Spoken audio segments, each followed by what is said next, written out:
Hi there folks, welcome to RRTV's live coverage of the ANZCAR Thursday Night Thunder Series, coming to you live from Bristol Motor Speedway for round 10 of the Bristol 100. And I'd like to introduce you your commentary team tonight, myself Bernie Weemers, and I'm joined in the booth by Ryan Shelton. Welcome back, Ryan. Welcome, glad to be here. Yeah, so we can see the field out there at the moment, folks. They're just doing their practice run. A lot to cover off before we get onto the Xfinities, though, and we'll be covering that very shortly. But, of course, this week the Truck Series came here on Monday night to the Bristol, and we'll find out how they went. We're going to cut it right across now to the highlights of that round. Hope you enjoy it. And Edward Foster is calling the action. Hello everyone and welcome to tonight's round of the Monday Night Truck Series, brought to us by 131 Web Radio. Coming to you tonight from Bristol, the last great Coliseum as they call it, and Ashley Lear taking a very well deserved pole position and running away there from Jackson Callow. Todd Maxfield actually looks as though he started from the pit lane, and with a short track like this managed to go a lap down very, very early on. You can see him just avoiding, or being avoided more than a point, by the leaders there, just being rounded up on the outside by the number 17 of Shane Witt, as well as the number 40 of Mitchell McLeod, who's right there on the hammer of Jackson Callow now.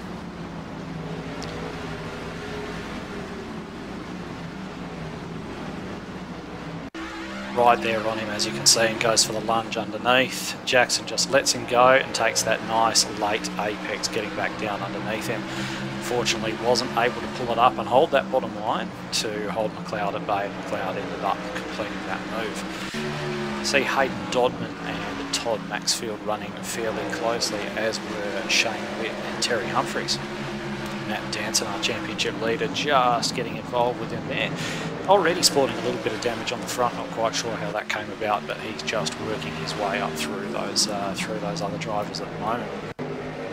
Steve Hoppert just giving the little wall a nudge there, and Nicholas Walsh and James Robbie trying their best to take advantage of that little mistake, and they both managed to do so, just clearing him there. Purcell and Callow continued to battle on. And you also had Carolyn Upton there in the number 42, who you just saw, as James Robbie and Humphries continued to battle with one of the talking trucks there right behind him. Looks as though Purcell gets into the back of Callow, which is Dodman's gone into the back of him, and Maxfield's gone into the back of him, turning just about all of those guys around. I think Maxfield may have been the only one to escape unscathed, but Hayden Dodman's teammate Ashley Lear led away from the next restart. Shane Witt was having a good run. He was up there for most of the night as Matt Danson makes his way through past Nicholas Walsh and just pulling up onto the back of Steve Hoppert there as well. We're used to seeing Matt running up the front with the leaders, but he certainly wasn't early on, starting from a reasonably low grid position. See Maxfield and Walsh just probably running each other out of room and getting up, probably just testing the integrity of that outside fence a little bit. Of course, brought out the caution, and the two Torque teammates up the front. We've got Ashley Lear and Mitchell McLeod leading the way. Danson just continuing to pick his way through. James Robbie and Hayden Dodman, a couple of the other fast guys, looking to make a little bit of progress through the field as well. Pit stops coming into play by this stage of the race. See a couple of trucks carrying a bit of damage now, James Robbie amongst them. He ended up running up very well, close towards the front of the field for most of the night, so damage of course not being such an issue with the relatively low speeds, aero damage, that kind of thing. Probably not affecting these guys as much as it would at a place like Daytona or Talladega, for example. You can see the amount of damage just there, just as you can see the front of the bonnet sticking up on Nicholas Walsh's car, and wasn't doing him too much harm either. Dodman there just diving for the pits as Hoppert and Walsh continue their little stoush, going around the outside of him, staying on the track, do another couple of laps.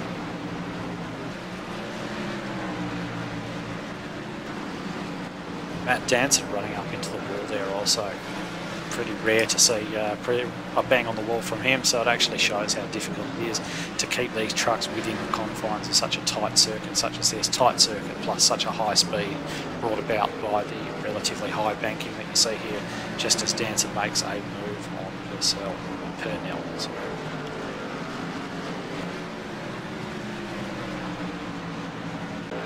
See Purnell there just holding the outside. Oh, how unlucky was Nicholas Walsh there. He's just managed to get caught as Purnell's recovered himself after banging the wall.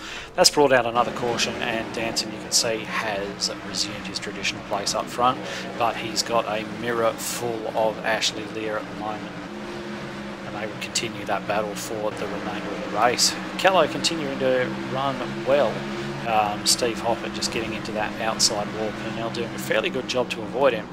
Matt Danson just continuing to lead away. Now he has got mirrors full of torque with both Mitch McLeod and Ashley Lear in up behind him.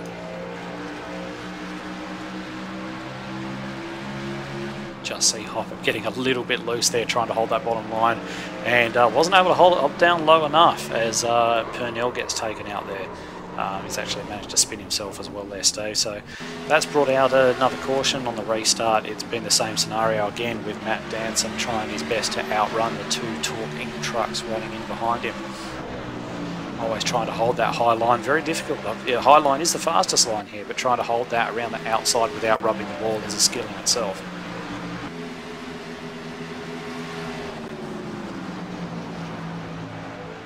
These guys, James Robbie and Terry Humphreys, doing a good job. They ran towards the front of the field for most of the night, as did Jackson Callow.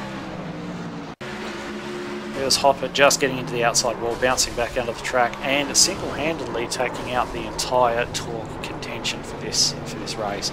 Hayden Dodman being taken out a little bit earlier on in a different incident. That allowed James Robbie, Michelle Callow and Terry Humphreys to make a charge towards the front, as those two talking trucks were eliminated as a result of that.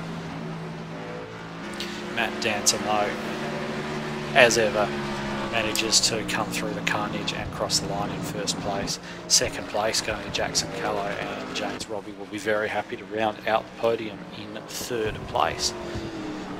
So action-packed round. There weren't actually too many trucks left running on the lead lap, as there was quite a lot of green flag running. There was only the top 4 left. So we'll see if there's a similar scenario next week, round 11 at Richmond. So join us then.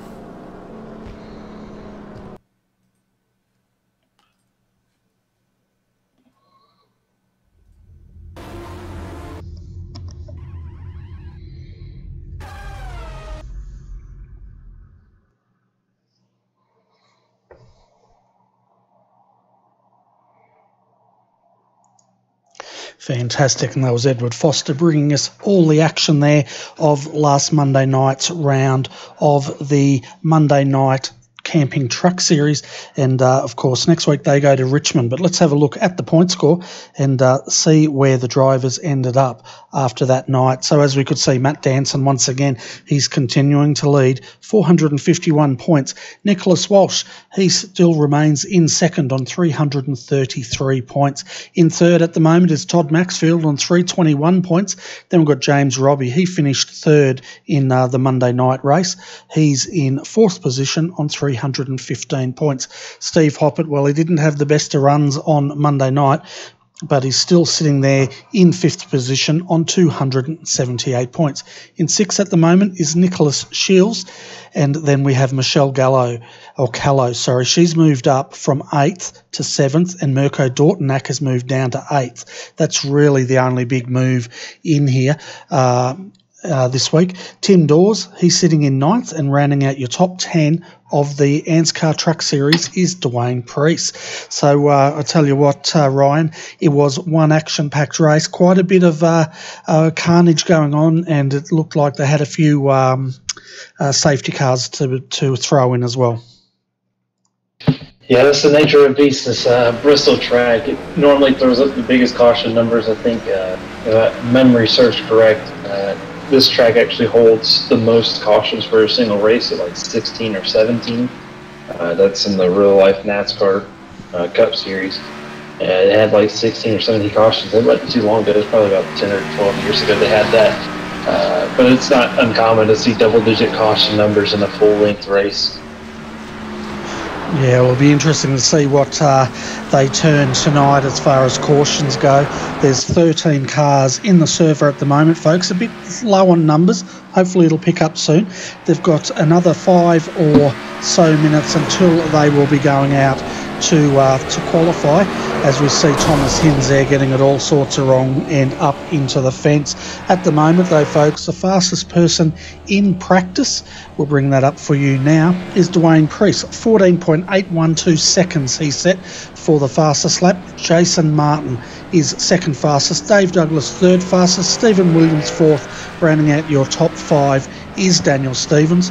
And by the looks of those times, Ryan, it's going to be a mighty close race.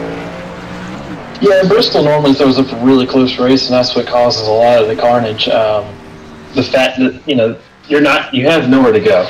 You have nowhere to go on this track. It's pretty narrow, it's very fast, and it's really tiny. When you have a full 40-car field, if you're in last place, you're already half a lap behind. So you really don't have a whole lot of places to escape. Even if you're in the back, you don't really have a whole lot of time before the leaders start to catch up to you. So it's really interesting. It puts up some really good racing. I think with this smaller field, we might get some longer green flag runs. And when that starts to happen, you'll start to see some of the guys maybe move down the track some, as we heard Edward Foster earlier talk about that high line being the fastest on the in the truck series. It's the same thing here in the Xfinity series. The closer you can get to that wall, the faster you're going to go. That's on new tires. As the tires get old, you might want to start moving down the track, especially on exit, just to kind of straighten up your corner. Yeah, so how many laps do you reckon they're going to get until those tyres start to hurt around here? Oh, the first one. It's just like that. I mean, the car is so hard to drive at this track. I do think within about 5 to 10 laps, you'll start to see these drivers start to change the way they drive. But also, I think after about 15 to 20 laps is when you're really going to start seeing these lap times start to drop instantly. And with this track and the way it's built, you might get away with just doing 2 tires with how important track position is. So we might see somebody late in the race, if there's a late race caution, they might just throw on 2 tires and hope to keep it up there, and it may work out for them. So be on the lookout for that too. Yeah, definitely. We can just see there the 98 just finding the fence there. But before we get into the rest of the details here tonight and qualifying, folks, let's have a look at the Xfinity points as they come into this round. So at the moment, Jason Martin leads the series on 386 points. Josh Micklemore sitting in second on 349 points. And Josh is not out there tonight, but Jason is. Thomas Hinds sitting in third, 327 points. He's also out there tonight, and we'll be looking to bank some valuable points for sure. Dave Douglas sitting in fourth on 314 points. Danny G, he moves up to fifth on 304 points. And Matthew Clote, he moves down to sixth on 303 points. In fact, he's equal on 303 points with Stephen Williams. Down there in 8th position at the moment is Riley Curtis on 286 points. 9th, Craig Lawless on 272 points, and rounding out our top 10 is Norman Clark on 268 points. And having a look at our entries there at the moment, folks, as I said, Josh Micklemore is not on track tonight, and just going through very quickly the rest of the field. Looks like we don't have Riley Curtis as well. Craig Lawless is out there, and Norman Clark is as well. So a couple of guys have not shown up tonight, so they may slide in the point standing here tonight, Ryan. Yeah, unfortunate for some of these guys. They're going to be moving back a little bit if they don't show up, but also it might be fortunate for some of the guys up in the back who want to move up in this points chase, as we just now had Josh Micklemore join in to the fun, so he's not going to drop back too far, hopefully. Yeah, well, he'll get some practice time in before we go to quali, so he turned up just in the nick of time. One person we are missing is Riley Curtis. Hopefully he will join us tonight. We also should give a shout out to Phil Otto. He won't be joining us tonight. He's going to pick up his grandson from the airport. So hope that goes well, Phil. It's been a while since you've seen him, so enjoy that family time. We should also give a shout out to Steve Hoppett. He, the voice of ANZCAR, and he was going to be here tonight, as we can hear someone tapping. He was going to be here tonight, but unfortunately he's laid up in bed as well, and he can't join us. And of course Sam Deventia, he's also a bit crook tonight, so he can't race, and is hoping to be ready for the Cup race this Saturday when those boys come back to Bristol. That'll be on air on RRTV live from 2:10 p.m. Saturday afternoon. Yeah, and with that, I might join in on the racing action. If this field is a little bit smaller, I might join into the racing. If not, I might join you up here in the booth. Yeah, no worries. It'll be a great day, that's for sure. And of course, it's a full-length race. As far as tonight goes, folks, coming into this, we are running 185 laps. Sounds like a lot. It is, but they're lapping at around about 15 seconds a lap. As far as time certain goes, it's 1 hour and 50 minutes. So they'll either complete the full distance or they'll complete the total time distance. They've got absolutely no fast repairs tonight. There is no incident limit, but I tell you what, Ryan, if you get caught into an incident here and smack that wall, it doesn't matter how many incident points you chew up, because that car's going to be toast. Yeah, these cars are built a little bit tougher than most cars, so you do have a little bit of leeway when it comes to hitting that wall. But you don't want to do it too many times. With 185 laps, you don't get 185 times to hit the wall. So if you hit it one good time and it puts you into the inside wall, if you hit it once, you hit somebody else, then that's where the issues are going to start to come around. Yep, so we'll see how the boys go. They're coming out now to start their qualifying. They've got 3 laps. Daniel Stevens, he's the first out on the track in the number 66. We'll see what sort of time he can lay out. We've also got Dwayne Priest out there, and Craig Lawless is also on track at the moment. So let's bring up the qualifying standings, and we can see now as Daniel Stevens completes the first lap. It is 15 seconds 3:11. Jumping back to Dwayne Priest there. He's just starting his flying lap now in the 777. And see what Craig Lawless is doing. He's also out there. His lap time of 15:693. So at the moment, Daniel Stevens is throwing down the gauntlet for the rest of the boys here. Yeah, Daniel Stevens is running that lower line, which is not something we see. Daniel Priest is out there currently, and he did have our fastest practice lap time. He's looking to get back to the front, but taking a look on my screen, it actually looks like he has tapped the wall on both laps, so he will get 0x, and when you get a 0x, it actually cancels out your lap time. So Dwayne Priest, that'll be one to watch. He'll be starting towards the back of the field. Yeah, and we saw Danny G there in his second lap also collect the wall, so he has not set a time. He'll have to start that lap again as he comes across now. Does it count? It does. 15.706. So your top 4 at the moment, folks, is Daniel Stevens, Matt Clowett, Craig Lawless, Danny G, and we're just having a look at Dave Douglas in the number 10. He's out there at the moment, Ryan. From what I can see, though, mate, it looks like caution around here in qualifying is probably going to pay dividends.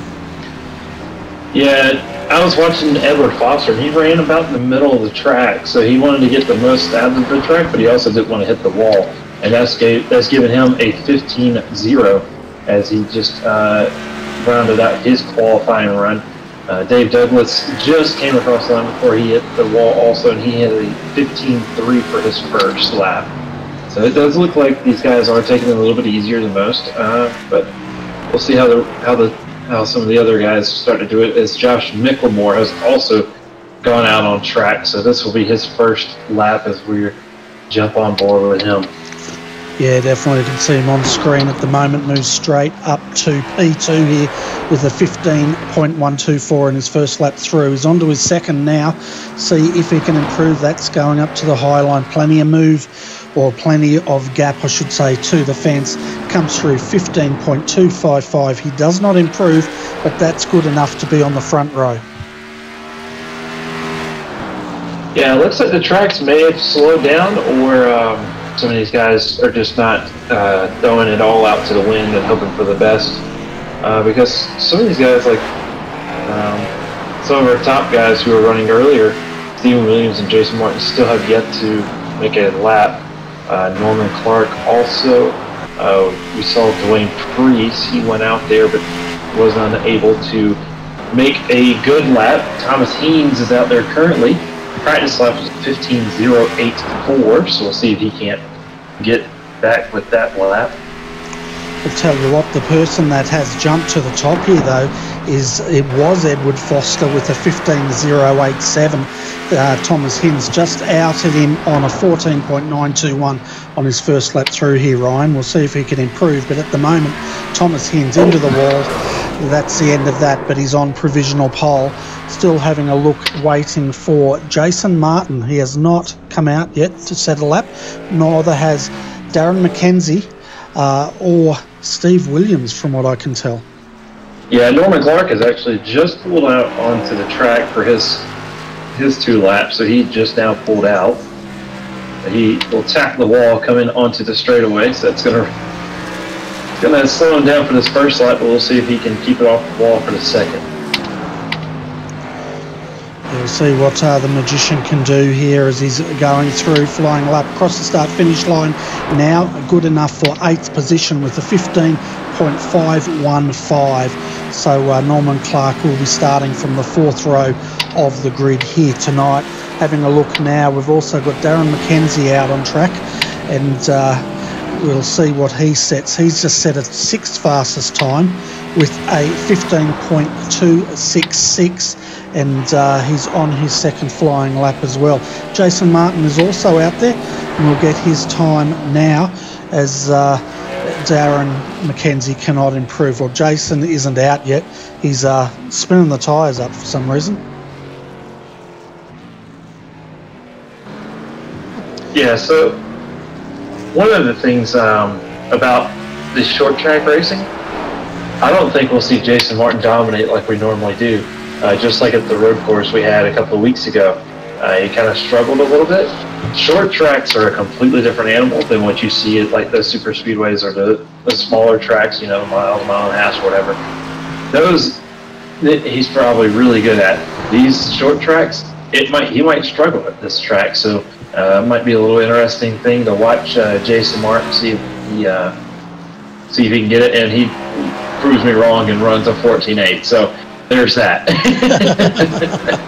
Yeah, so Jason Martin straight up to provisional pole. Thomas Innes 2nd fastest, so that's your front row. Then we've got Edward Foster in the 2nd row out of 3rd. Josh Micklemore 4th. 3rd row, it looks like we've got Daniel Stevens and Matthew Clowett. Then going back to the 4th row, Darren McKenzie in 7th, Dave Douglas 8th. Roger Clark will start 9th in the 5th row, and his father will start on the outside of him. That's Norman Clark in 10th.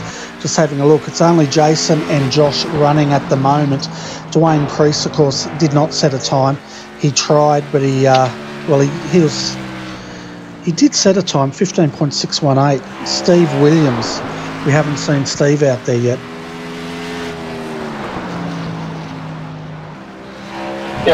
Yeah, Dwayne Priest set a time, but both of his laps were in the wall, so he got that 0x. So he will not be able to set a time. He's already ran his 2 laps, and Stephen Williams probably just wants to start in the back just to kind of give himself a chance just to get around this track safely. But with the 15-second lap times, you don't have to go out there until there's a minute left, so he could be waiting. Yeah, and before we get into the race, folks, we should give a shout out to the camera pack tonight has been provided courtesy of Track Cams for Gourmets.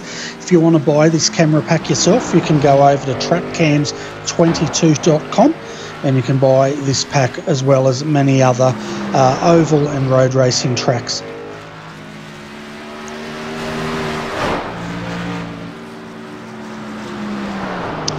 So Ryan, what do you reckon we're going to see here tonight? I think hopefully what I imagine how I would drive it. I would take it slow for the first about 100 laps, and then the last 80, I would pass every single car that passed me. So that's the way I would drive. Granted, it would cause I would probably wreck on lap 102, but I think that's what I would imagine you'd see, especially with the field they're kind of condensed, but with the smaller field, I'd really hope that they would think about, just trying to make it to the end as your first priority, because to finish first, you must finish. Yeah, that's it, and we can see Josh Micklemore there. So. Yeah, so how many cautions you reckon? Into the tens, into the teens? I hope not. I really hope not, because it's already 7 o'clock in the morning. Yeah, I would imagine we would probably see about 7. I think about 7, and don't really want to see a whole lot of cars get taken out of the race either. Bristol's a fun track to race at, because it is extremely hard to pass at this track. So I think it really makes the racing more fun.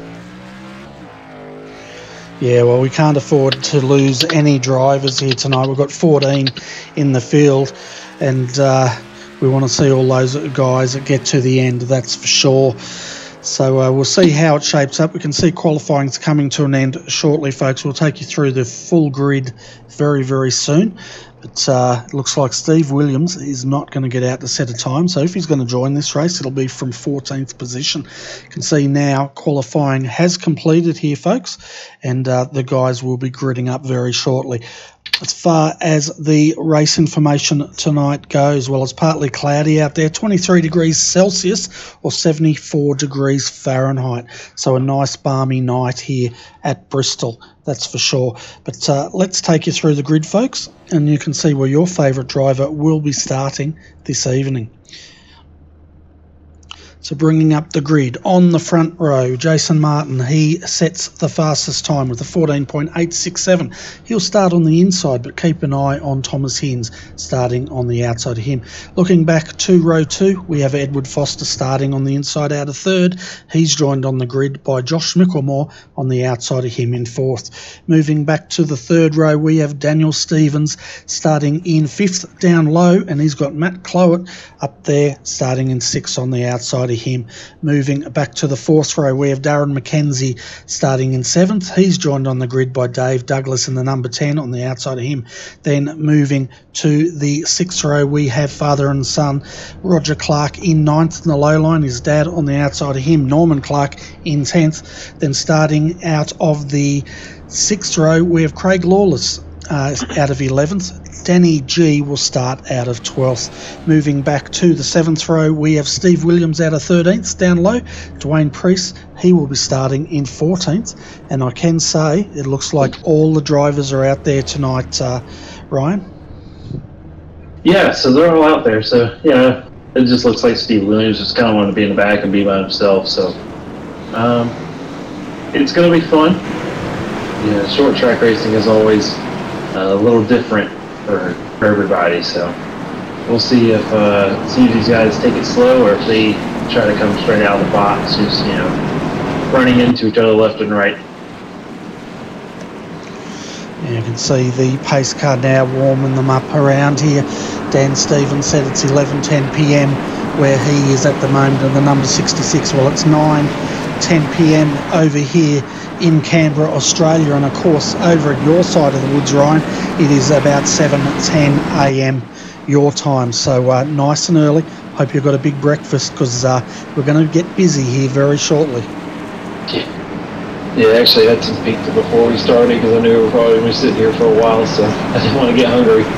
No, I made sure I had a big spaghetti tonight, and it'll probably come back and haunt me a bit later. But you can see now, as the pace car leads them around here at Bristol, you can see Jason Martin. He will have control of the field starting down low. Keep an eye on Hins on the outside though in the 52. See what he has to throw at the 21. Yep, and the pace car will drop here in just 1 tick of a second. There it goes. Now Jason Martin has control over this field, and he darts. And he will be the first to turn one, the first to venture out onto this Bristol Motor Speedway, the last great Coliseum they call it. Yeah, and you can see him as they're coming around here. Clean start at the moment as they complete lap 1, folks. Jason Martin is starting to get a bit of a gap over Hins in second. Mickelmore going the high line there and settling in to third. Further back though, we've got Edward Foster. He's in fourth, and Daniel Stevens going on the inside. 2 wide here with the 53 and the 66. Yeah, and Josh Mickelmore is really trying to make some work out on this 52 Thomas Hines.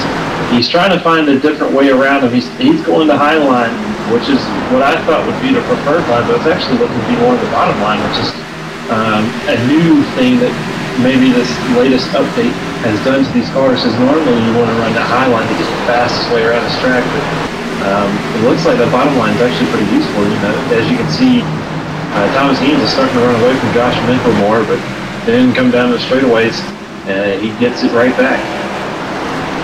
And we saw further back there Roger Clark, Matthew Clowett. They're battling here. Matthew Clowett taking the high line, and he was coming under quite a bit of pressure from Roger Clark running that low line. But now the number 24, Danny G, on the inside of Clark. And you're right there, Ryan, that low line seems to be working a treat, as we can see Danny G moving almost up to 9th position as he makes that move now. Yeah, it's a big old little cluster back there in the back with a couple of MFR guys. Danny G is definitely leading that little pack for 9th place, and behind him they're just all kind of bunched up. We're on the nose cam here with Josh Mickelmore as he's trying to run the outside of Hins there. He's using that high line. Hins is on the inside of him as he starts to drop back slightly now. We'll go to the external camera. You can see Mickelmore taking the high line around Hins. So it looks like that high line's working at the moment, or coming into starting to work anyway. Yeah, so what it looks like is this with the tires actually grip pretty well. When they're new, you can hold that bottom line, but as they wear off, it looks like that top line is what comes in. So maybe I was a little backwards in my thinking process. I have not driven this car at this track in a very long time. Last time I did drive it was in the old build, so it was a lot of fun then, and it looks to be a lot of fun now. These guys have started to spread out just a little bit, but we do have a long way to go. Granted, we have completed already 11 laps, so these are going really quick. They certainly are, and I tell you what, looking at the way these guys are working here at the moment, folks, we'll jump in with Mickelmore. One thing I reckon is Bristol's going to do here, Ryan, is it's going to give the driver's brain a workout as well as the arms a workout around here, because they don't have any time to relax whatsoever. Yeah, you really don't have time to relax at all. Even, you spend 3 seconds on the straightaway, and then you spend 3 seconds on the next turn, and then you spend another 3 seconds. So you're constantly, either getting off the corner, getting the car straight, and then as soon as you get that car straight, you're already setting up for that next corner. So you just do not have time to even think about anything or get relaxed. One of the biggest problems that they used to have on the track is that drivers didn't know where they were going. They'd lose track of which side of the track they were on. So what they did is they added those little banners, those ad banners to 1 and 2, just to kind of give them something to, figure out where they're at on track. As we see Thomas Hines and Edward Foster, they're locked in the battle here for 3rd place. They certainly are. We're just doing a couple of laps there with Josh Mickelmore. As we see now Foster dive into the inside there. Is he going to be able to make this move on Hins? I tell you what, Hins brushes the wall, gets away with it, holds on, lap 17. One thing though, Ryan, I did notice was jumping in with Josh there, down the straight, 227 kilometres an hour they're doing, and through the corners 186 kilometres an hour. They're lapping at the moment in the high 15 seconds. It's just absolutely crazy as we see that is Roger Clark into the wall, going high, getting out of the way and dropping a lap. Yeah, like I was saying before, this track you have no time to even think about where to go, so as you're a lap car it's going to be really hard. Daniel Stevens is actually locked in the battle for the 6th place. Chloe, Dave Douglas, and Danny G have all joined into the battle also, and these guys are racing super hard right now. They certainly are, and Daniel Stevens at the moment in the 66 gets past the 54 Chloe, but Dave Douglas now on the inside of the 54, and as you said, they're racing hard. Also to join the party here is we've got Dave Douglas and Danny G. Matthew Chloe just ended up in the wall after he tried to make a pass on the outside of Danny Stevens, but that did not work. Daniel Stevens actually moved back up the track, and there was almost no room, and Chloe just was unable to get his composure back before the next corner, as Dave Douglas is just right on the tail there. It looks like they have just about touched.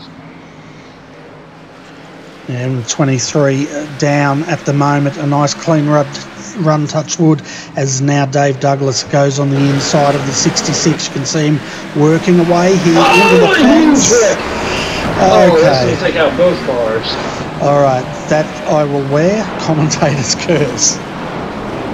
Yeah, that's going to take out both cars there. They're both going to be pretty messed up for the rest of the race. They might be able to survive with it being a road course. As long as their steering isn't totally messed up, they should still be able to, run around and make pace, because aerodynamics really don't mean that much here, so they might be able to get away with it. But both cars are totally destroyed.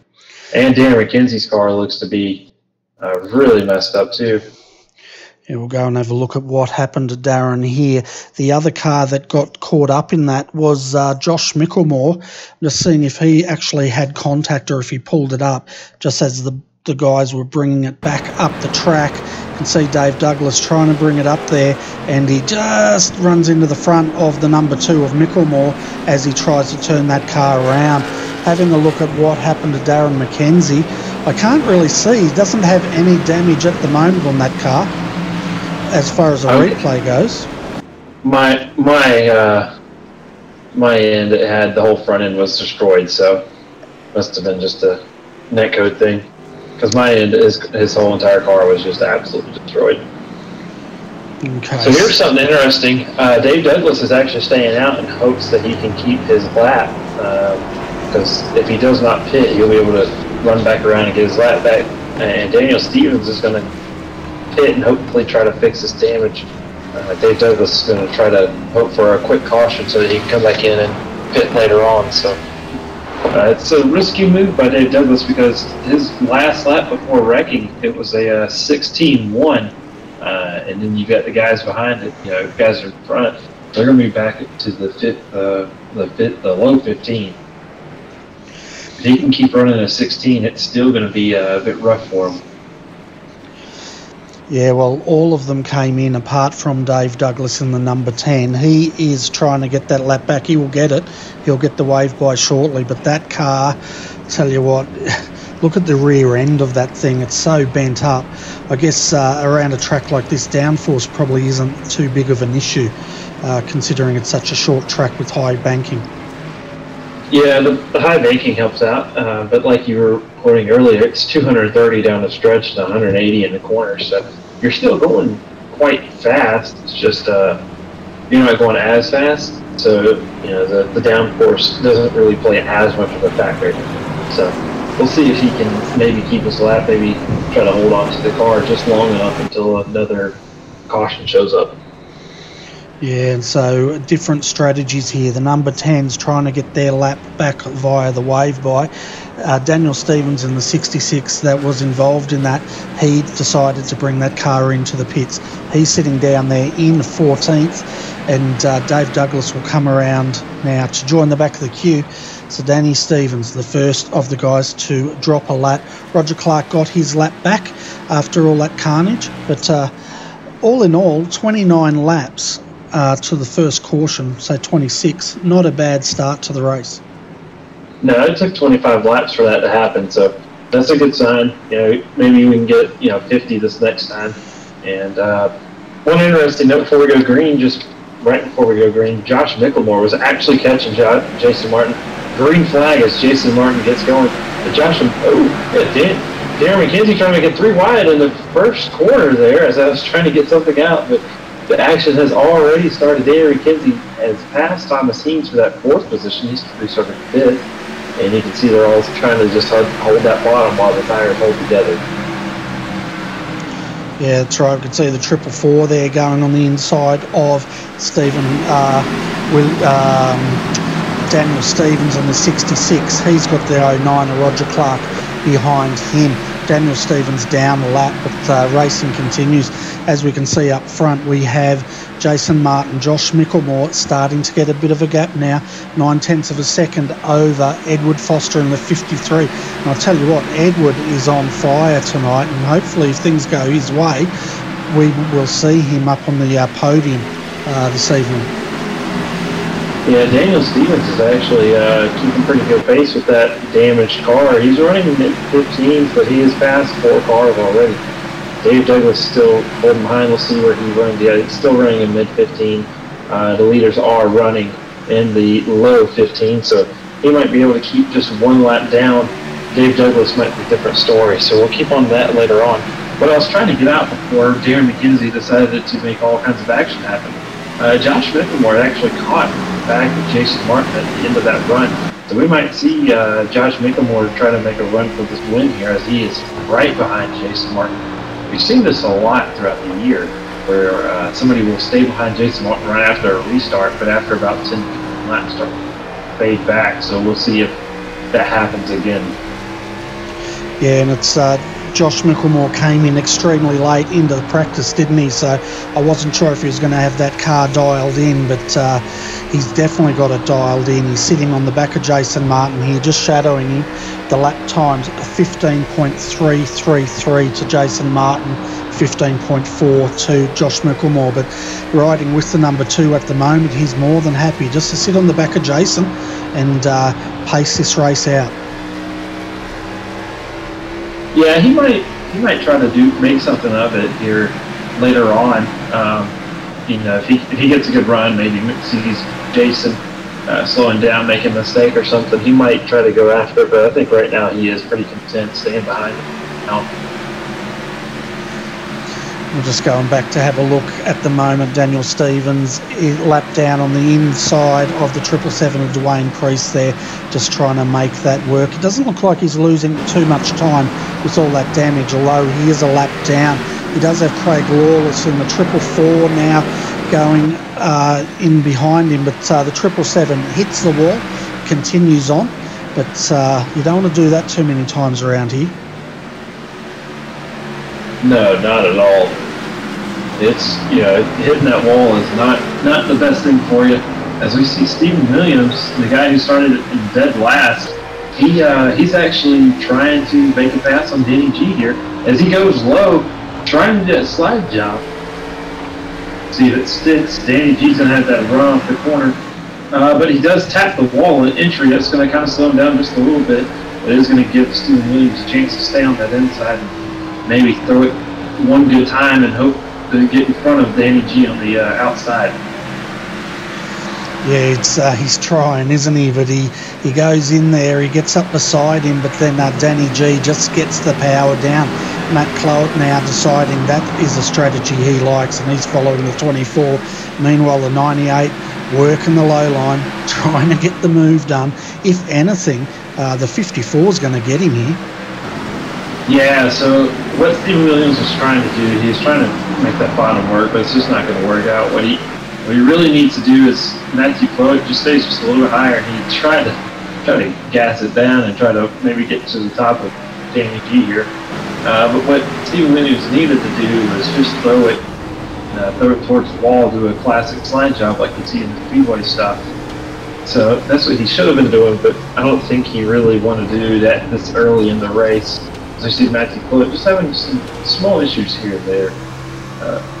Get to the wall, just trying to drive really hard, really aggressive early here in the race. We are on lap 48. This race is going by very quick when you have 6-second lap times. Yeah, it's going quickly, that's for sure. And the 444 now, that's Craig Lawless working that high line on the 777, makes the move, just squeezes by, and that's Dwayne Priest there that he made that move on. I'll tell you what, that was mighty close, folks. As this race continues, though, let's go through your top 10 as they stand. So Jason Martin leads this race by 0.2 of a second. He's got Josh Micklemore in the number 2, breathing down his neck. Edward Foster in 3rd at the moment, looking comfortable over Darren McKenzie in 4th. Darren's got a visitor, and that is Thomas Hinds in the 52. And Thomas looks racy, that's for sure. And down in 6th is Danny G. He's battling it out with Matthew Clowett. 8th is Stephen Williams. 9th, Craig Lawless. And rounding out your top 10 is Dwayne Priest. So, Darren McKenzie and Thomas Hinds, that is starting to heat up a lot. Now that these guys are catching these flat traffic, it's getting really rough for some of these guys to try to make a pass. As Darren McKenzie, he goes all the way to the apron, and Thomas Hinds will try to go to the super bottom line and see if this will work. Darren McKenzie just has that outside line. Not sure why he's not running right next to the wall. That would really help him out. He'd be able to just get away from Thomas Hinds. But Thomas Hinds is just trying to make that inside work, and it's just not. Yeah, he's willing it to work, isn't he? And we're riding with Thomas Hinds now. You can see now the 08 taking that high line. Hinds getting a run back on the low line. He likes that exit, but then as you can see, he just doesn't get the momentum, does he? Because he's running so low. Yeah, this car is so tight around here that you can't really run the line that you want to run. So there we missed McKenzie for a moment there. He just disappeared for a moment. I was looking in the background to see where the smoke was, but he's reappeared on the outside of the 52. So this battle is still continuing, folks. That is for 5th and 6th. And this is where, we were saying drivers don't get a break. Not only is it mentally fatiguing, physically fatiguing, but when they're driving side by side like this lap after lap, they just don't get the space either, do they? No, I was saying earlier, you don't really have space around here to kind of do what you want to do. You can't run away, even if you're trying to work behind. As Thomas Hinds does make that happen, it looks like Darren McKenzie may have just used up his tires too much to make that stick. So now Thomas Hinds is just going to run away with this one right now. But you really don't have a chance to really relax and drive by yourself. And that does make tempers flare, as also Stephen Williams has just made a pass on Danny G, and he's looking to run away with that one too. So that's where the whole tempers come from, is these guys, running right next to each other for 50 some odd laps. Now on lap 60 now, they get no break at all. And we should also give a shout out to George Gibbs. He's just joined the chat channel. He's one thing George does is he always comes and says good morning, and he's from your part of the world, Ryan, and he likes to have his breakfast and watch the racing. Well, can't go wrong with that, that's for sure. Especially with this race we got now. It's starting to heat up just a little bit. We're just at halfway to go here, just a few laps. We'll be halfway to go. Yeah, it's great racing. We've only had one caution at the moment. The pace of this racing so far, folks, the last car on the lead lap is Danny G, and he's sitting in 8th. All the cars that have dropped a lap is 444, Craig Lawless, Dwayne Priest in the 777 has gone down a lap. So has Norman Clark in the 11. You can see those two battling for position there at the moment. Dave Douglas down one lap. He was in trouble and brought out the first caution when he came together with the 66 of Daniel Stevens. Roger Clark also down one lap, and Daniel Stevens, he's down 2 laps, but he's still circulating. No retirement so far. Stephen Williams tries to make the pass on the inside of Matthew Cloyd, and it looks like Cloyd just might have just let him go on that one. It looked a little too easy as Stephen Williams shot down the inside and just passed in the one corner. Didn't really have to set it up or anything, so good on him. Yeah, and the other thing that's starting to play into this race now, folks, is traffic. We saw them starting to go and put another lap down on the 09, and it was interesting. Jason got through pretty cleanly. Micklemore did as well, but he got a bit checked up there on that high line. It took him a bit longer, and that gap is out to 0.4 of a second now. Yeah, that's one thing, especially if you have like a big field. Oh, Josh Micklemore just got into that wall there. Now we are officially halfway through this race, and that's going to push him back to just a little over half a second behind Jason Martin. But that's one thing about this track is, you know, as soon as you get these anywhere decently long green flag runs, you have traffic everywhere, so you're always having to deal with it. It almost feels like a multi-class race. Get to a long green flag run. Yeah, and then if that doesn't make it difficult enough for us to tell the viewers what's going on, they should be pitting under green, touch wood, and then it's going to get mighty interesting, because I'm assuming as they pit, the track's so short, they're probably going to drop a lap, just getting onto pit road and off it again. Yeah, you drop normally 2 laps around here, because it takes the whole lap for you to do the pit stop itself. So you normally drop anywhere between 2 and 3 laps for just taking a pit stop. So most guys do want to pit under yellow, but we'll see if we get any green flag stops. We are about 50 laps away from when we last stopped, so I imagine these cars can probably do about 100 laps or so on fuel, 80 to 100. Yeah, well, I'll tell you what, Micklemore's probably going to come in soon, because he's dropping like a brick at the moment. I heard a bang in the corner there. I'm not sure who that was. We'll soon find out if the yellow comes out. But Micklemore, he's dropped down to 1.2 seconds in about 2 laps. Hasn't hit the wall or anything. I just think he's burnt those tyres up. Yeah, it might have been that he was trying to just run those tires out, but it looks like Daniel Stevens might have had something happen, because he just appeared right in front of the leaders, or right behind the leaders, so he might have had something happen.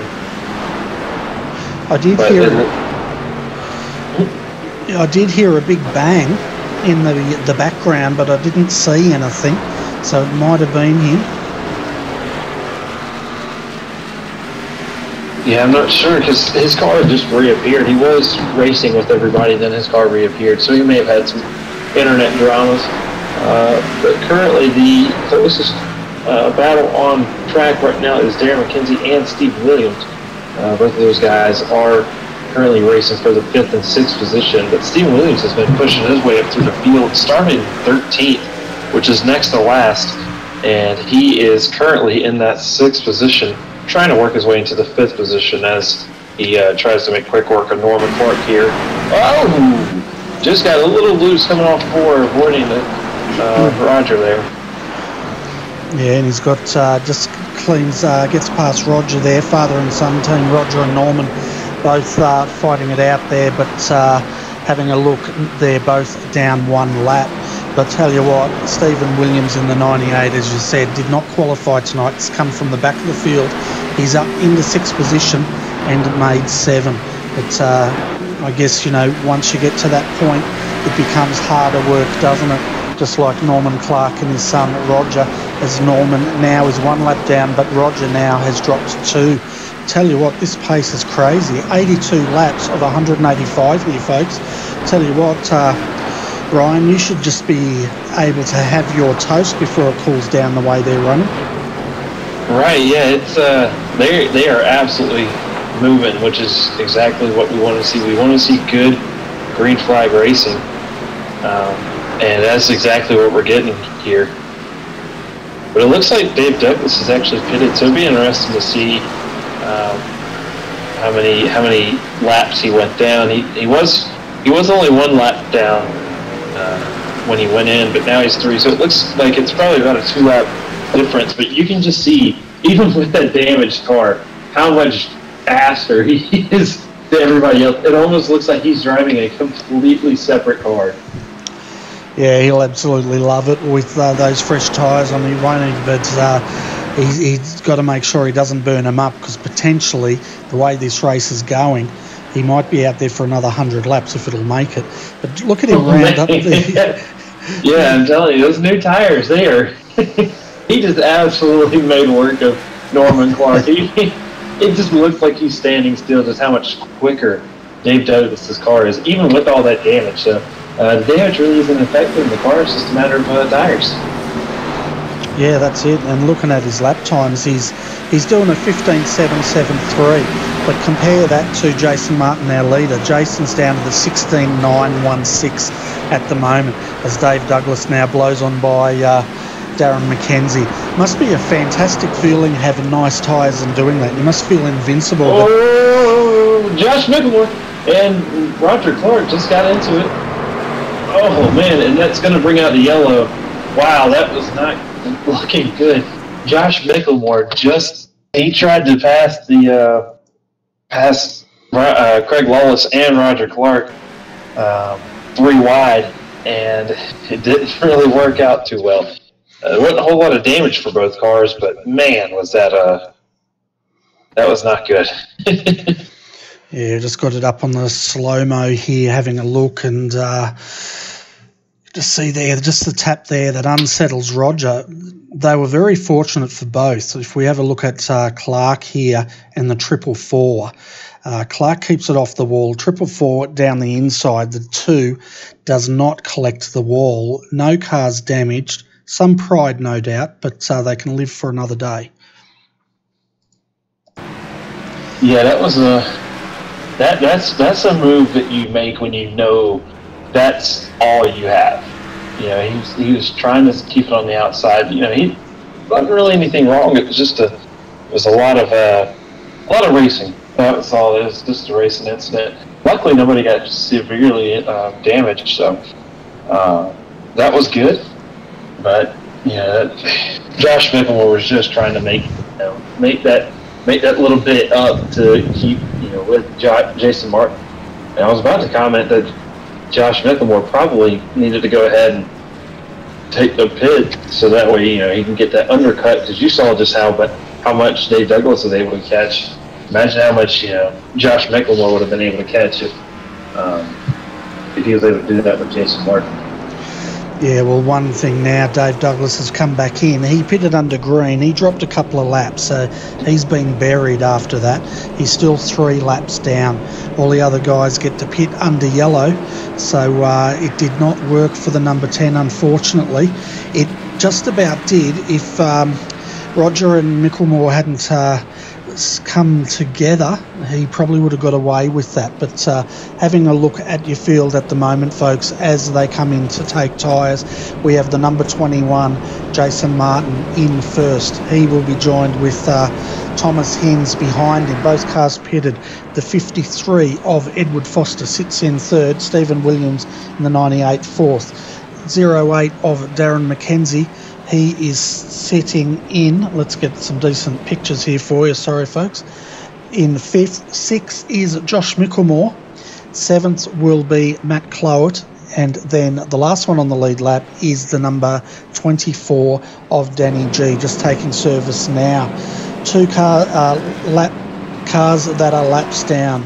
Lawless, 2 laps down.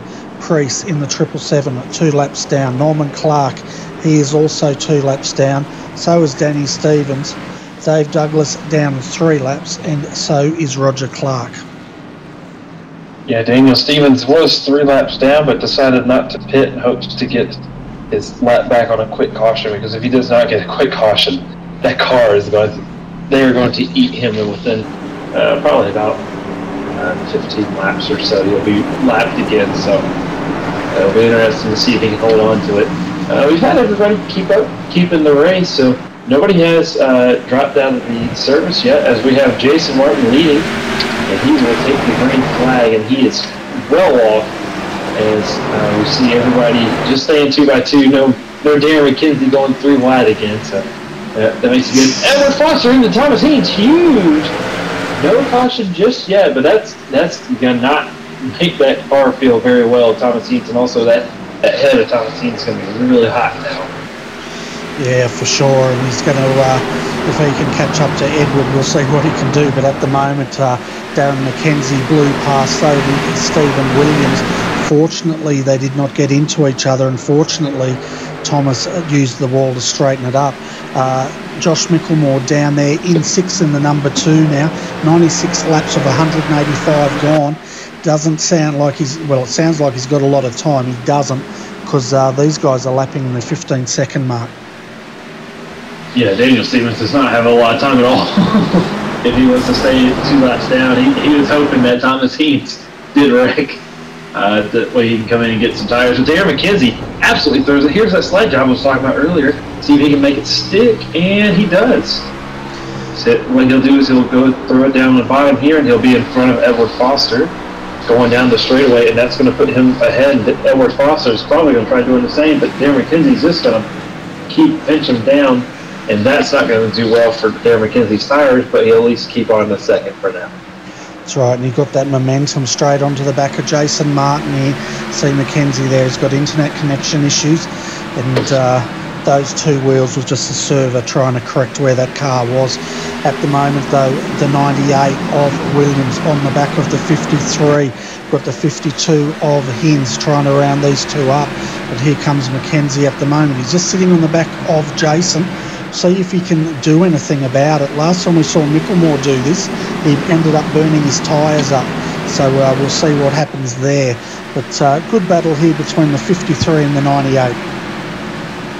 Yeah, Steve Williams has made huge grounds. He's currently in 4th. Started in 13th. And these guys, he is just absolutely moving through this field. It is unbelievable to watch him do what he does. Now, once you get to the pointy end of this, that's where the passes get a little bit harder. Yeah, we're riding with him at the moment, folks. You can just see that gyro cam, how much it's being thrown around in the cabin. That's just the G-forces these guys would be experiencing. As we were saying, 186k an hour they're going through these banked corners, and 15 seconds a lap on the short track. Yeah, the 15 seconds for a lap time seems extremely short, and it is, especially with the speed you're going. You know, it's a half-mile track. When you actually go there in real life, it looks a lot smaller than it really. Like, if you think half-mile, you know, it's a small track, but then you go there, the stadium is probably twice as big as the entire track. Like, the track is super tiny, but it's an incredible sight to see. And if you ever get a chance to come over here, it's one of the tracks you probably need to go to. Yeah, I think this is one of the big tracks I'd like to see the NASCAR boys run at, that's for sure. And I reckon the drivers must be able to hear the crowd. They'd be so surrounded in that canyon. You'd think they would be able to hear all that crowd cheering. Most time they do. They actually do speak about that sometimes, as we see this battle for 3rd is starting to heat up with Stephen Williams, Edward Foster, and Thomas Haynes. But it just, you know, with the way how loud these cars are, it's extremely hard to hear anything. As Thomas Haynes does go below Stephen Williams, he's going to try to make this pass stick with that damaged car. He's trying to get back to Edward Foster. I don't think he really cares. He made that slide job work perfectly. Good job, Thomas. That's the slide job. Now let's see if that Toyota Camry that Thomas Haynes is using has the steel bumper bar or the aluminum bar they come with off the showroom. I'll tell you what, from my motor racing experience, I know that if you give someone a tap and they start catching back up to you, you brace yourself to see what they're going to do. And right. We'll see what the 52 does. He's going down low with the 53 at the moment. That's Hims on the inside, Edward on the outside. Edward's probably got that, you know, that feeling. You know what it is, Ryan? Yeah. It's the classic Jaws theme that starts to come up in your head. You know, you're just waiting. You're just waiting and hoping that he understands that it was a mistake, or you want him to believe that it was a mistake. We saw the 98 there to go up and brush the wall. That's brought Micklemore into this battle. Micklemore sitting back here in 6th. If you wonder where Martin is while this is going, folks, well, he's sitting out there with 0.8 of a second over Darren McKenzie in the 08 in second. Third, though, that's where the battle is between the 53, the 52, the 98's involved in this, so is the number 2. And what's crazy is when you talk about an 0.8 of a lead second, or 0.8 of a lead, in road racing or any other form of racing, that's nothing. Here, it's a half a freaking straightaway. I mean, he's already a half a straightaway ahead of Darren McKenzie, and he's only just under a second ahead of him.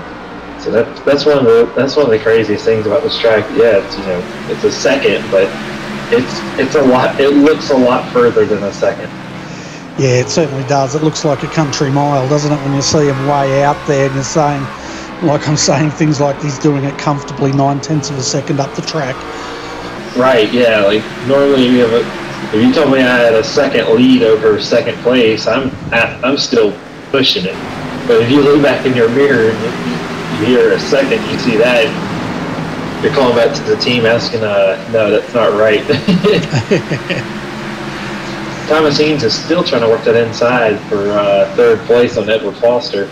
I think if he doesn't get that pass made, I think he might return the favor a little bit, as we are working lap 119 here of 185 laps. We only have, 65 to go, so it's not too far away from getting down to the end of this race here. Yeah, and for the viewers that are just joining us, we've only had 2 cautions here, and it's a phenomenal speed, this race. I was expecting it to have a few more cautions come out, but at the moment the boys are racing hard and they're racing clean. As we see the 52 continue to try to work that low line on the 53, but the 98, well, he's decided he's making it too easy. He's going to start working on that 52 now.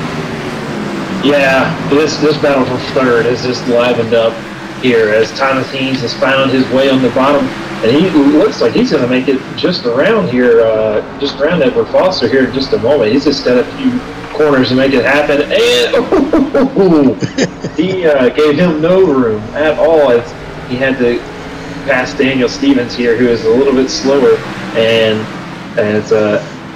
as he just did that, I'm sure that was a little bit of a return serve. Also, he didn't want to get stuck behind him, but also he wanted to let Daniel Stevens know he wasn't very happy about the earlier contact, but he about made a second contact of himself. The other thing he was making sure of was that as they came up to that lapped car, he didn't get caught boxed in, because that's another strategy they can use. We actually saw Micklemore do that to Stephen Williams, and he moved up a position. Stephen had to lift because he got trapped down on that low line behind the lapped car. Yeah, now that Thomas Eanes is actually running by himself, he actually was faster than Jason Martin that last lap. He caught him by almost 1/10 of a second. Now it's going to go back because he's got Roger Clark he's passing. But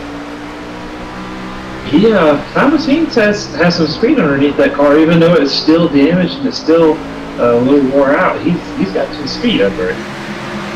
So we see them now rounding up Roger Clark. He goes to the high line. We've got the 53 through. Number 2 tucking in. Bit of contact there. It's 53. 9 just clips the wall. He continues on, goes high, hits the wall again, and keeps it moving forward. But I tell you what, as we saw before, folks, the gap has just, one could say, exploded. It's out to 2.1 seconds now, Jason Martin. And this is what Jason does. He just lap after lap, he gets the most out of this car. Once again, Darren McKenzie, he tried to run with him. He's now dropping like a stone. I'd say his tyres are gone. And here comes Thomas Eanes. Man, these guys are really trying. They're really trying, especially for this 4th position. You see Josh Micklemore here. He is just trying to make it around Edward Foster. He tried to stick his nose on the outside of there, and it almost cost both him and Edward Foster But Steve Williams is the one who's lost out of all of this because he's the last one to get around Edward Foster here. He was right behind Edward Foster, and then everybody else just went ahead and around him. So not very good for Steve Williams. I think he got a little hot head here. Now we can see Hins 52 throws it in on the inside of the 8. He wants to make short work of this. He should be able to do it because Mackenzie's tyres are hurting at the moment as he sticks to that low line, making the 52 work. Is he going to get it? Mackenzie's not going to roll over, of course, but as they go too wide once again. Yeah, Thomas Haynes really wants to get around Darren McKenzie right now because for the last 5 laps, ever since he passed Edward Foster, he's been faster than Jason Martin. So he wants to get past Darren McKenzie as fast as he possibly can because now he's losing all that ground that he just made up. He was really, really close to Jason Martin. Now they're losing it all running with each other. As you see, Thomas Haynes is just trying to use every bit of the track and then some. They're losing 0.3 a second now, 0.3 a lap now. And that's not really a good sign for Thomas Haynes. No, it's definitely not. He wants to get past. He's only got 50 laps to catch Jason Martin. Normally we'd say that's plenty of time, but around here, 15 seconds a lap, it is not enough time the way Martin's going. He's pulled that gap out to 3.6 seconds just in the time it's taken Hins to get past the 08 of Mackenzie. Now we can see the number 2. He's starting to work on the 08. That's Josh Micklemore. He's going with Hins here. Makes the job a lot quicker and a lot easier than what Hins managed. Yeah, if he can do what he was doing before, if Thomas Haynes can run the laps that he was running before he started battling with Darren McKenzie, he has enough time. He had, with only 45 laps, he'll catch him 38, but he will have to have absolutely perfect laps. But now Jason Martin is just running away now. He's running 1/10 of a second faster than Jason Martin. So if this pace continues, there's no chance for Thomas Haynes to catch him. No, that gap's out to 3.9 seconds. If you're wondering what that is, folks, there's your 52. Up ahead through turn 4 is the 21. He's got a gap of probably, what would you call that, about a third of the track? Yeah, when you're 3 seconds ahead, you're in the middle of turn 4 when the other guys are just entering turn 3. So you got a huge gap. Steve Williams was on pit road, so Steve Williams is the first to blink for pit road here with only 45 laps to go. So we'll see if the rest of these guys, I'm not sure exactly on fuel mileage, but if they're getting close on fuel mileage, then we'll have to see them pit, because they did pit last about 65 laps ago, and this is when we saw some of the first ones happen earlier, first pit stops. And we just saw there Hins just brushing the wall, rear quarter, and just using that wall a little bit to pull the car up, I guess. But you know how close they run to the wall. I'm not surprised they're not hitting it more often. Riding here with Josh Micklemore at the moment in third position. There goes Hins into the wall hard. Yeah, and when he did that, he actually did gain 0.3 of a second on Jason Martin. So it looks like Jason Martin might be playing with him just a little bit. It looks like he's trying to save tires right now, or save fuel, one of the two, because even with those that lap that he just ran, Thomas Haynes, he gained 0.3 of a second. So Jason Martin might be looking to not pit, whereas the other guys are looking to just try to catch him and hope for the best. Yeah, one of the guys that have come through the field the easiest would be the number 2. He just blew on by Thomas Hins there. He saw Hins into the wall, and I think Micklemore went, that's enough for me. I'm going to push forward and get away from it. And he's now just threading the needle around the 09. He's got the 777. That gap at the moment, 3.7 seconds.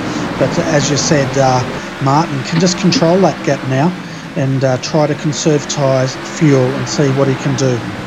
Okay, so I'm seeing what's happening now. I was not watching Jason Martin. What was happening? He's catching up to lap traffic, so that's why you see this come and go of the lap times and how close they are to each other.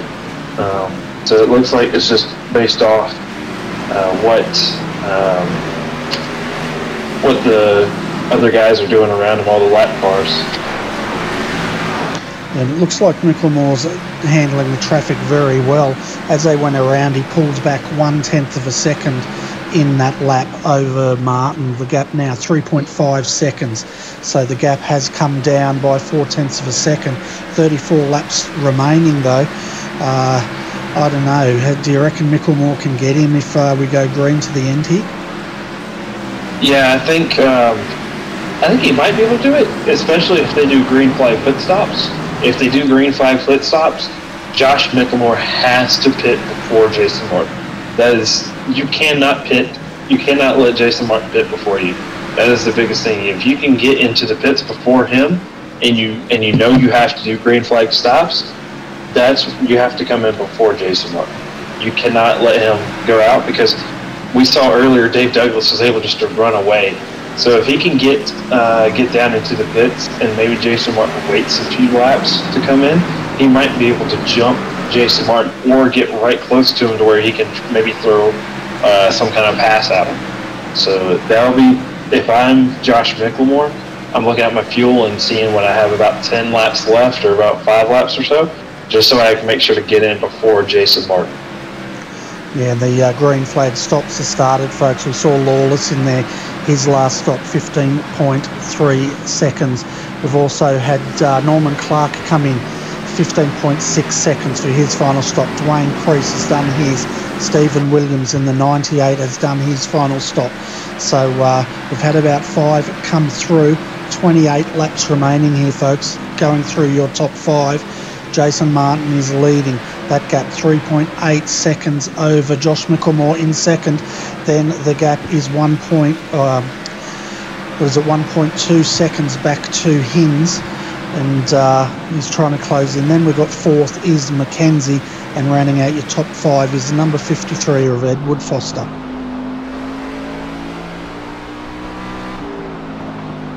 Yeah, so right now we're just kind of in a holding pattern, waiting for the leaders and see what they do, because from the looks of it, they're not going to be able to make enough fuel. They did hit last on, let's see exactly what lap that was. They had the caution. They're at lap 89, so they last pitted on lap 91. So they'll have to go almost 90 laps on fuel, and I just don't see the cars being able to do that. The other little bit of statistics here, folks, I like my numbers. The number 21 has led every single lap of this race tonight. We're 161 laps in. This car's led 161 laps. It's amazing for short track, isn't it? Yeah, right. Yeah, I mean, you do get these dominant performances. Oh, Roger Clark and Jason Martin. He had a little bit of a heart attack there. Roger Clark just got into the wall just beside him as he was trying to pass. But we had this last 2 years ago, I believe, at the night race. It was either last year or 2 years ago. We had Eric Jones. It would have been last year because he was a rookie. He led just about every lap of that race, but it came down to the end of it. He just didn't go. It didn't all go to plan for him there at the end as Kyle Busch ran around him. So we're seeing something here, with Jason Martin. He's not able to run the same line he was. Josh Micklemore has caught up almost a second and a half, and Jason Martin is not really liking that high line very well. He's already hit the wall twice in a row. Yeah, we're riding here with Micklemore at the moment. That gap, folks, 2.5 seconds. You can see Micklemore now. He's using that high line and going very high up there, just keeping the car going. And his lap times 16.266, so they've dropped a good 1 second a lap through tyre wear. 19 laps remaining here. The question is, can either of these get to the end? And if they can't, who's going to pit first and try to get that undercut? as you said, Ryan, Josh should try something because following is not going to work. No, he's not close enough to do any kind of following technique, and he's not fast enough to keep it up either. Because right now they're running identical lap times right now. If I'm him and I know I can't make it on fuel, I'm pitting now. But the way it looks, there's only 15 laps remaining in this thing. I don't know. Maybe you can't go all the way. Maybe you can't go 90 laps on fuel. Well, it could explain why the times are coming down, because maybe Josh here is just trying to conserve fuel to get it to the end. 15 laps doesn't sound very far, does it? What, 7 mile? But I guess if you're on vapors, 7 mile or 500 metres means the same when you run out. Yeah, and I think what may have happened right here is Josh Mickelmore may have saved enough fuel and he's just going at it now. Jason Martin may be doing his fuel saving now. Maybe he's just now realizing that he's not going to be able to make it because he's in the wall now. Yeah, I think he's trying to fuel save, and that's actually, he's got his mind on that, and that's causing him to make mistakes. And Josh Mickelmore is absolutely pulling a lot of lengths every single lap. He's right now 1.7 seconds behind Jason Martin. He was over 4 seconds just not 20 laps ago. 1.4, that's 3/10 of a lap. And there's only 10 laps, there's only 12 laps remaining in this race. Yeah, exactly. He's going to get stuck behind Danny G now. Yeah, but he's halved that gap, hasn't he? He's down to 1.3 seconds now as he's now got his head down. I think you're right here. I think Martin's realised he's in trouble as far as fuel goes here, and he's just trying to conserve. He's got 11 laps to hang on here. But here comes Mickelmore in the number 2, and that gap, 1.29 seconds and closing. Yeah, he gained a whole tenth that lap. It looks like Josh Mickelmore may have already saved all his fuel, and he's absolutely going at it. And while you're saving fuel, you're saving tires also. And he's at 1.1. Jason Martin's in the wall. There's only 9 laps remaining in this, 8 laps remaining. 7 laps when we get around this corner. These laps go too fast. Certainly do, and I tell you what, 9 laps remaining. Martin has led every single lap of this race of 177 laps. It's going to mean nothing whatsoever if Mickelmore closes in. It's down to 1 second is the gap, 8 laps remaining. Can the two catch a 21? And what's the 21 got left? Not a whole lot, because it looks like Josh Mickelmore has a lot more in that car than Jason Martin. The one thing Josh Mickelmore does not want to see right now is a yellow flag. If he sees a yellow, it is all over for him. There's 0.8 of a second. Jason Martin is still in that wall. It looks like he actually might be using that wall to get him around this corner a little bit quicker. But Josh Mickelmore is absolutely moving right now. There is only 5 laps remaining, and he is 0.7 seconds behind now. He's gained 0.7 of a second in 5 laps. There are 5 laps remaining. He's 0.7 behind. This is going to end up being a ridiculously close finish if Josh Mickelmore can keep on this pace. And there's a lap more Jason Martin's got to deal with now with Edward Foster. Let's see where Edward just moves out of the way because he knows that this is really important. There's 0.5 in between them now. We're riding in the gearbox cam here of Martin. You can just see the number 2 closing, and the scowl on the front of that Chevrolet says it all. And tell you what, Mickelmore's coming, 2 laps remaining. It's anyone's race here. It's going to be a mighty close finish, Ryan. Yeah, 2 laps to go right now as they cross the line. Josh Mickelmore is now 0.2 of a second. We can go ahead and throw the timesheets out. There's only 2 laps remaining. And Josh Mickelmore is so close, it is almost unbearable, considering where he came from to where he is now. Josh Mickelmore has made one of the biggest gains I've ever seen. This is the last lap, this is the final lap. Will Josh Mickelmore try something here? As they go down in the 3 and 4 last corner, he dives low. He's going to get off the corner. Oh no, just so close. And that's going to be it for Jason Martin. Jason Martin was able to make it towards the end.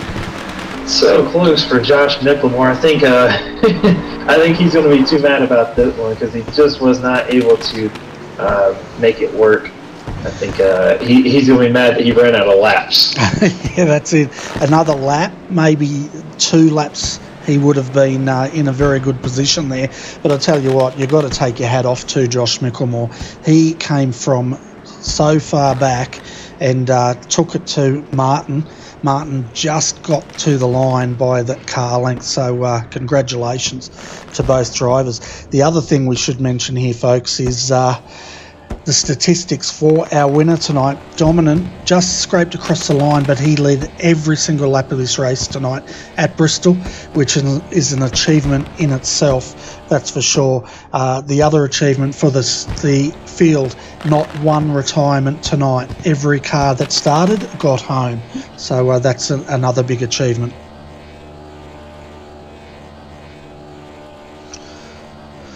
Wow. Well, it looks like Jason Martin was not lacking any tire or any gas, as he just did a huge burnout. He's still doing it. So it may have just been full-on tires. Yeah, looks that way. We've got the some good camera shots there of our winner celebrating and doing what is tradition here in NASCAR. And the car's looking pretty clean considering what they've been through. Yeah, 180 laps around Bristol in your car looking as clean as that one is. That's an achievement in and of itself. And then to come away and you've led every single lap here makes it even just that little much better. Yeah, Miley's celebrating. Do you reckon we should bring him up and you can have a chat with him? See if you can donut and talk at the same time.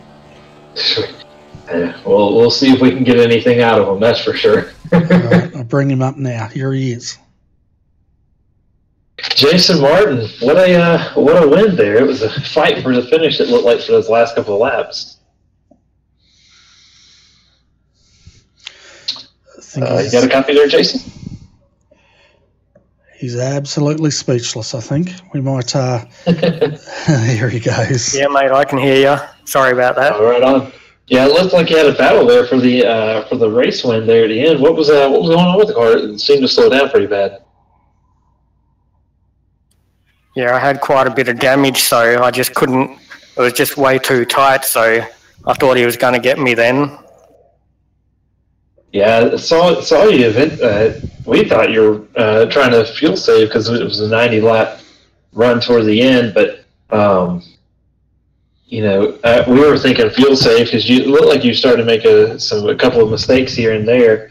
We're thinking mentally you were trying to focus on fuel, but I guess it just, once you hit the wall once, it just was a reoccurring theme then, huh? No, fuel was okay for me, but I just started to lose a bit of concentration and got a bunch of damage, and it just made it not turn. Yeah, man, that was still a wild race. You dominated the race for sure. You led every single lap. Nobody led a lap other than you. So good on you. And you have anybody you want to thank? I just got to thank Josh for not dumping me on that last lap, and RRTV for the broadcast. Right on, man. So we'll see you next week. Thanks, mate. So, folks, that was our race winner tonight, Jason Martin in the number 21. We've got Josh Mickelmore down. No, we don't. He's not up here yet. While we're waiting to see if we can get Josh to come up, we'll bring Thomas Hines in and have a chat with him. I'm just going to let you do all the interviewing, Ryan. Right on. Who did they? Hey, Thomas. Here's our third place finisher, Thomas Hines. He got dumped earlier in the race by Edward Foster, but managed to bring it back. So, how was it? How was the race?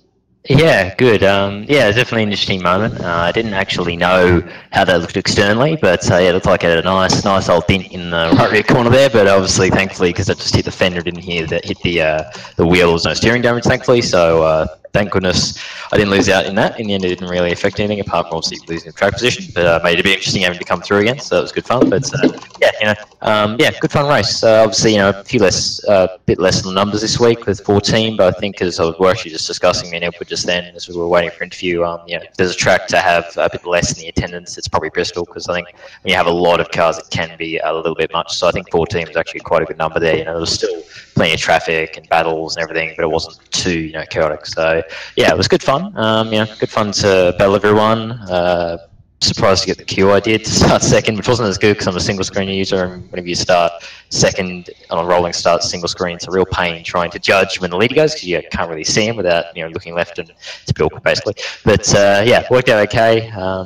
And yeah, kept plugging away early on. Obviously got through the cautions, and yeah, then the little moment with Edward, but all G in the end. They were both, no problem there. It was just hard racing in the end. Yeah, made it interesting having to pass Williams, Mackenzie, and Edward again. So made a very interesting finish for me. But a lot of fun. A lot of fun battles, and yeah, really close racing. Obviously, Bristol, when you get the right people, it's awesome racing, and we saw that here tonight with a lot of awesome battles and a great finish there in the lead. I was trying to hold on to Mickamore. I noticed in the first sort of long run, I was sort of catching him towards the end of the stint, but I think maybe having to pass people after I had the contact with Edward probably dermatized a little more than I wanted. As I just couldn't quite catch Mickamore and Jason. They just were keeping me at base. So yeah, but happy to get another third, another podium. Can't complain. So yeah, more championship points, and yeah, keep rolling next week. One thing I found interesting watching the race, that bottom line actually started to come in. Is that something that happens just really on new tires, or is that like a viable passing zone is actually running that bottom line? Because every time I've ran here, it's always been top line. Yeah, I haven't actually driven Bristol that much, to be honest, so I was just sort of learning as I went. But yeah, I mean, it seemed to work all right, as you said. I mean, I think with the with the cars going around for a pretty lengthy race, and the group was able to build up quite nicely, and we were all going sort of high, then middle, and sort of low on the exit. Generally, it was what a lot of people was doing. It was what I was doing anyway. It's sort of the line I tend to use at a lot of tracks. Just maybe it's the circuit racer background. I'm not sure. It's just a line I usually use. Nice gashes there, but yeah, it was interesting. It was interesting for me because I was noticing when I was battling, I was even able to almost use the apron, just getting down onto the apron a little bit, just to sort of almost pull the car around, so I didn't push up into the car up top as much. So yeah, I don't know if I don't know. It might be a viable option, I guess, with the track rubbering up as much as it did tonight. But yeah, it certainly made it interesting. Trying to make it work, because the top line definitely was faster, I think. But yeah, it made it interesting trying to hang on to it and fang it on the inside, and not push up into them on the exits, which yeah, it's close a few times, but yeah, and just not have any major wrecks, which is good. But yeah, it'll be interesting to see how that all plays out, obviously on Saturday with the Gen 6s, and see if if that's a similar style or if it's maybe a bit different in them. Yeah, man. So it was a pretty good race for you. Pretty good overall. You finished third, started second, so good on you. You have anybody you want to thank? Yeah, for sure. I'll obviously thank the usual Rat Corp, Cash Centric, and Sim Racing Collectibles for their sponsorship of the team. Really appreciate it as always. And obviously just the team for being awesome and always being really supportive of the racing I do for them and everything. And yeah, and obviously big thanks to ANZCAR for just running an awesome league, and big thanks to you guys as always every week for doing the broadcasts and really presenting the league in the light that it deserves to be shown in. So thank you again for you guys, and I guess I'll see you next week. Right on. Fantastic. Well, that was Thomas Hines, our third place getter. Our final interview tonight. Unfortunately, I think Josh Mickelmore was going so fast, he's just driven into the sunset, so to speak, and disappeared over the horizon. But we do have Edward Foster in the number 53. We'll bring him in because he was having a good race tonight as well, Ryan. Yeah, he really did. We'll talk to him. Hey, Edward. It looks like you ended up with the top 5, even though you're a lap down. You had a little bit of an incident with Thomas Hines, so tell us how the race went. Yeah, it was all right. I kind of expected a little bit better result. To be honest, I thought I may have been able to finish top 3 in the end, but yeah, those I didn't really have. I sort of had the pace on new tyres. New tyres was very good, but I just couldn't make them last the way that obviously Jason and Josh and Thomas managed to. And yeah, Darren McKenzie, I think, surprised me as well, you know, pushing as hard as he was early on, managed to eke out enough speed even out of his tyres to keep me back there. So, yeah, I wouldn't say that anybody who finished ahead of me didn't deserve it. Right on, yeah. So what did happen between you and Thomas? Did you just get in there too hot, or did he mess with you earlier? Oh, no. It's just the way that Thomas and I race. You know, we always, give each other millimetres rather than inches. You know, it's, we just enjoy racing each other like that. And it's always the case when we get on track together in close proximity. You know, we're going to bang panels and we're going to enjoy ourselves. So I knew he was pretty good, going to be pretty good on the long run. So I was pretty keen on keeping him behind. So kind of dived in there, and when he started to hang tough around the outside, I just tried to squeeze him up against the wall a little bit just to give him a bit less room to move. And in the end, he's taken more than I allowed him, and ended up bouncing off me and just rubbing up against the wall. But yeah, no problems. I mean, that's just the way we race each other, and yeah, all cool.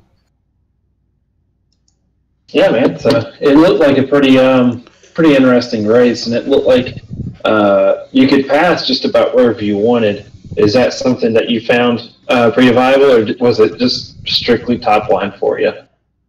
For me personally, I was pretty much stuck to that top line. I did try the bottom line on a couple of occasions, couldn't really make it work. On new tyres it was okay, but it wasn't so good, especially for me after the tyres started to get old. I was pretty much welded to that top line, and there were certainly a few guys, Darren McKenzie, Steve Williams, and guys that I was running pretty close with for a while who were able to run into the corners a lot harder than I was able to, and they probably had a bit better luck on that bottom line than I was able to have. But yeah, for me, it was definitely a one-groove racetrack once the tyres got old. Right on. So do you have anybody you want to thank here? Yeah, absolutely. So obviously the APCS, which is the big sponsor of this ANZCAR series, and also carry that logo on the bonnet of my car. So always a big thanks to them, and great to have them on board with both ANZCAR and Riley Curtis Designs Motorsports. You guys, RRTV, for giving us the opportunity to show that logo with the cars and everything else to the wider world. And yeah, just everybody who showed up tonight. It wasn't a massive field, but for the guys who decided to show up and tough it out around Bristol, I think they were rewarded with a pretty enjoyable race. So I hope it looked that way from YouTube land and broadcast land, I suppose. Yeah, we had a pretty close finish over here on our end, so it was definitely a very, very good showing, even though there was a shortage of cars from what we're from the normal. But it was a great race to watch overall, even though there's only 14 cars. So I think Bernie, I think we're all finished up here. It was a fast and furious race for sure. It certainly was. It was an awesome race, and I tell you what, Jason Martin leading every single lap of this race tonight, which is an amazing effort. Every single car getting through to the end as well, folks. So that's also an amazing effort. But we'll take you through the final results here tonight, folks, so you can see where your favourite driver finished. So Jason Martin, as we said, led 185 laps and got to the end in the number 21. Josh Micklemore, he hunted him down and just did not make it with half a lap to go, so he settles for second. Thomas Hinds in the 52 third. Darren McKenzie, he holds on for the 08 in fourth position. Edward Foster brings the 53 home in fifth. Sixth is Danny G in the number 24, with Matt Clowett in seventh in the number 54. Stephen Williams in the 98, he's was up 5 positions from where he started and finishes in 8th. The biggest mover, though, looks like it's Danny G. He was up 6 positions to get in 6th. Moving back through the field, Norman Clark in the 11th finishes in 9th. 10th was Dwayne Priest in the 777. 11th is Dave Douglas in the number 10. Coming home in 12th tonight was Craig Lawless. And then 13th, Roger Clark. Daniel Stevens, he finishes in 14th position. So, as you said, Ryan, it was the fast and the furious. And I tell you what, though, Jason didn't have it all his own way, because the fastest lap actually goes to Josh Micklemore. He beat him out by 2/100ths of a second to set a time of 15.075.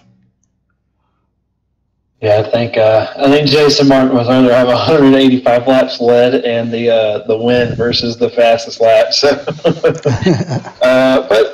that is interesting to see that Jason Martin did not have the fastest lap. He was. I honestly don't think he was the fastest driver on track. He just happened to be out front and out of the most amount of carnage. So, I mean, it's good on him. He ended up finishing really well, but I do think there was maybe Josh Mickelmore had something better for him, and then Dwayne Preece, he practiced on top of the 14.8. But he started in the back and was never able to get through this field. So that just shows you just how important it is to be out front, especially at a place like Bristol. Yeah, that's right. And we saw a few guys try to run with Jason earlier tonight. Darren McKenzie was one. His tyres did not last. And I've forgotten who that second driver was that tried earlier in tonight to go with him. His tyres also did not last. Yeah, it was Thomas Heens in that first, and then Josh Mickelmore happened to catch back up, and he was actually catching them. And then that first caution came out.